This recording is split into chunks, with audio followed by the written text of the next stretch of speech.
বিএনপির জাতীয় নির্বাহী কমিটির সদস্য কাজী মোহাম্মদ মফিজুর রহমান বলেছেন, বিএনপিতে কোনো সন্ত্রাসী চাঁদাবাজের জায়গা হবে না।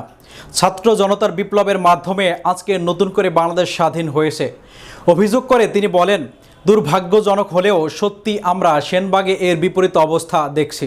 নোয়াখালী প্রতিনিধি জানান, বুধবার সন্ধ্যায় উপজেলার সেনবাগ বাজারের থানা মোড়ে জাতীয় বিপ্লব ও সংহতি দিবস উপলক্ষে আয়োজিত গণজমায়েতে প্রধান অতিথির বক্তব্যে তিনি এসব কথা বলেন। সেনবাগ উপজেলা বিএনপি, পৌর বিএনপি অঙ্গ ও সহযোগী সংগঠন এই গণজমায়েত ও র্যালির আয়োজন করে। কাজী মফিজুর রহমান বলেন, সেনবাগের প্রশাসন তাদের দায়িত্ব সঠিকভাবে পালন করবে, আমরা এটাই আশা করছি। আমার নেতা বিএনপির ভারপ্রাপ্ত চেয়ারম্যান তারেক রহমান, ওনার নির্দেশে দলের মধ্যে কোনো চাঁদাবাজ রাখবেন না। উনি শুধু সেনবাগ নয়, সারা বাংলাদেশের মধ্যে যারা চাঁদাবাজি করেছে তাদের রেকর্ড আছে। এমন অনেক সিনিয়র নেতাকে দল থেকে বহিষ্কার করেছেন তিনি আরও বলেন, সেনবাগের আপামর জনসাধারণ সেনবাগের আগামী দিনের প্রতিনিধির পরিবর্তন চায়।